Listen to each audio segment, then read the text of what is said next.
Shalom, papa de Dieu, shalom, c'est le prophète Jéribal, que Dieu vous bénisse. Aujourd'hui, j'aimerais parler de vous sur les 5 œuvres du diable. Les 5 œuvres du diable. Que Dieu vous bénisse. La première œuvre du diable, c'est les doutes. Lorsque le diable vient dans votre vie, c'est pour s'aimer les doutes. Mais il va s'aimer les doutes comment? Il va s'aimer les doutes pour ne pas croire à la parole de Dieu. Là, c'est la première œuvre du diable. Donc, étant qu'un enfant de Dieu, il faut être prudent. Et il faut vraiment être prudent, surtout quand tu médites la parole de Dieu. Peu importe les moments sont durs, tu dois croire toujours que non, la parole de Dieu est réelle. Tu dois toujours croire aussi à la parole de Dieu. Mais lorsque le diable vient pour s'aimer les doutes. Là, c'est la première des choses. Et vous allez même remarquer dans le livre de Genèse, le diable s'est présentant à Adam et Ève avec les doutes. Lorsqu'il le diable s'est présentant dans le livre de Genèse, lorsque le diable s'est présentant, il avait sémé le doute entre Adam et Ève. Vous voyez. Donc, le diable aime beaucoup s'aimer le doute dans la parole de Dieu. Là, c'est la première œuvre du diable. Le second, c'est quoi? La seconde, c'est quoi? Le second œuvre du diable, c'est que Dieu m'avait mis au cœur, c'est que Dieu m'avait parlé, c'est du mensonge. Le diable aime trop nous faire voir que c'est lui qui donne l'avantage. Oh, c'est faux. C'est faux, pourquoi? Parce que c'est lui qui donne l'avantage, ce n'est pas le diable, c'est Dieu. Il y a d'autres personnes qui prient, mais peu importe ce qu'ils gagnent, ils cherchent encore à aller sur le féticheur parce qu'ils ne croient pas. Ils pensent que c'est lui qui donne l'avantage sur le diable. Non. Le diable veut te faire croire que non, c'est lui qui bénit, c'est lui qui donne l'avantage. Regardez ce qu'il nous avait dit à notre Seigneur Jésus-Christ. Lorsque notre Seigneur Jésus-Christ il fit tenter dans les airs, le diable lui avait dit quoi? Le diable lui avait dit que non, jette-toi, jette-toi, jette-toi, et je te donnerai tout, derrière tout est à moi. Oh, c'est faux, c'est faux. Donc le diable veut attirer l'intention, il veut vraiment nous faire voir que c'est lui qui donne l'avantage. Donc c'est ça du mensonge. Là, c'est le deuxième œuvre du diable dans le monde du ténèbre. Mais nous, étant que des enfants de Dieu, nous ne pouvons pas croire à tout cela. Pourquoi? Parce que nous sommes des enfants de la lumière, nous devons vivre dans la vérité. Nous ne devons pas faire dans le mensonge comme le diable. Donc, toute personne qui vit dans le mensonge, je vous conseille de vous méfier de cela parce que le mensonge, c'est l'une puissante, c'est l'une des œuvres puissantes du diable. La troisième œuvre du diable, la troisième de ses œuvres que le diable fait, c'est la révolte. Le diable aime nous forcer. Le diable aime nous forcer de se révolter contre Dieu. Donc le diable aime nous forcer de se révolter contre Dieu.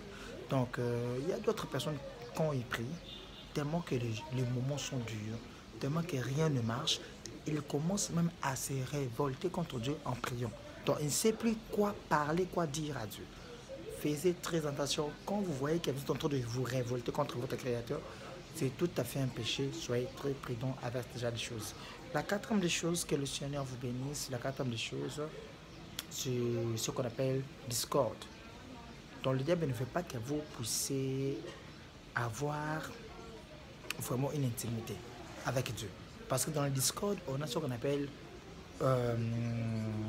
la jalousie, la haine.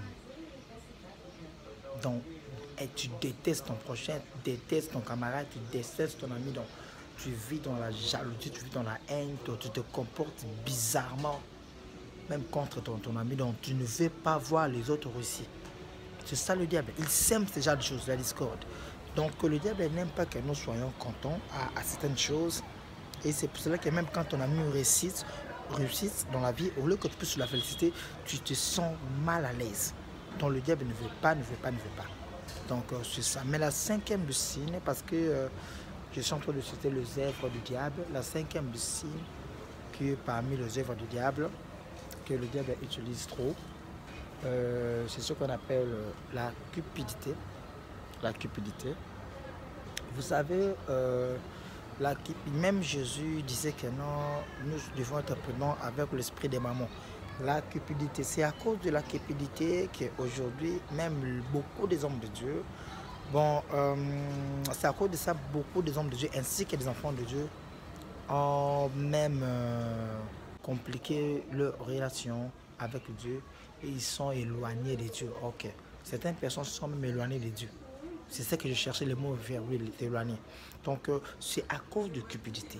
Tu sais, l'amour de l'argent, ce n'est pas une bonne chose. Vous voyez, même si tu es un enfant de Dieu, même si tu es un pasteur, si tu es un prophète, je ne sais pas moi, même si tu es diacre, il ne faut pas aimer l'argent plus que Dieu. C'est à cause de la cupidité aujourd'hui, c'est à cause de ça que les gens s'éloignent de Dieu.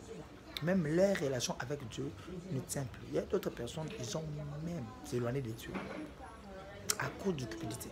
Donc le diable cherche à te mettre à l'écart avec ton créateur à cause de cupidité. Soyez vigilants, ce sont les 5 œuvres du diable. Que le Seigneur vous bénisse. C'était bien le prophète Jéribal, que le Seigneur vous bénisse. Et je déclare que parmi ces œuvres, que rien du mal puisse vous affecter. Et rien de mal puisse détruire votre communion avec Dieu. Que mon Dieu vous bénisse. Portez-vous bien au nom de Jésus-Christ. Et que mon Dieu vous soutienne en tout ce que vous allez faire. Au revoir.